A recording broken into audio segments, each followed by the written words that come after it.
Madaxweynaha waddanka Croatia Zoran Milanovic ayaa u soo jeediyay dhiggiisa Mareykanka Donald Trump in uu il gaar ah ku eego jasiiradda Svalbard ee dalka Norway halkii uu ku mashquuli lahaa jasiiradda Greenland. Waxa uuna hogaamiyaha ka tirsan Midowga Yurub iyo gaashaanbuurta NATO ee Croatia hogaamiye sheegay in jasiiradda Svalbard ay tahay mid istiraatiiji ah marka loo eego Greenland maadaama ay tahay jasiirad wada baraf ah oo uusan barafkeedu dhalaalin, halka Svalbard oo sharci ahaan hoos tagta dalka Norway ay tahay jasiirad uu ka buuxo kheyraad badan sidoo kalena istiraatiiji ah, baddeeduna aysan baraf lahayn kuna dhammaato baddeeda khaliijka Streamka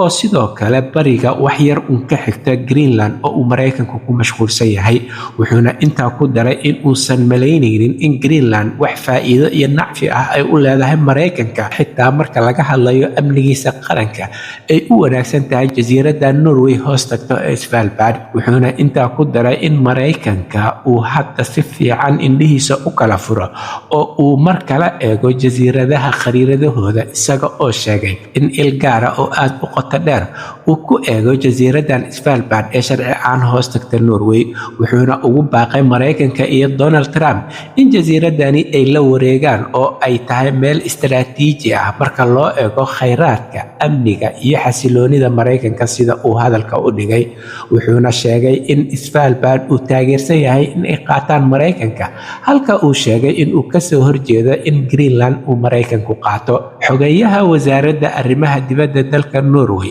Eivind Vad Petersson ayaa u jawaabay madaxweynaha Croatia isaga oo sheegay in Svalbard ay tahay boqolkiiba boqol dalka Norway ayna la mid tahay deegaanada kale ee dalka Norway. Wuxuuna intaa ku daray in aysan la mid ahayn Greenland oo aan lala barbardhigi karin maadaama Svalbard ay tahay meel ay Norway boqolkiiba boqol leedahay kana mid ah deegaanada iyo gobollada dalka Norway. Wuxuuna intaa ku daray in ammaanka gobollada ama deegaanada waqooyi ee dalka Norway iyo Svalbard ay tahay mid muhiimad gaar ah u leh amniga iyo istiraatiijiyadda dalka Norway, xasiloonidoodana ay ka shaqeynayaan sidoo kalena ay ilaashanayaan kheyraadka dhex eegaaga jasiiraddan ayna sidoo kale kaashanayaan xulafadooda markasta, isaga oo sheegay Svalbard in aanan damac la gelin karin oo ay tahay Norweji boqolkiiba boqol. Wuxuuna intaa ku daray in ay 100 sano oo khibrad iyo waayo aragnimo ah u leeyihiin la macaamilka iyo joogitaanka Midowga Sofiyeeti iyo Ruushka ee jasiiradaha ku xeeran Svalbard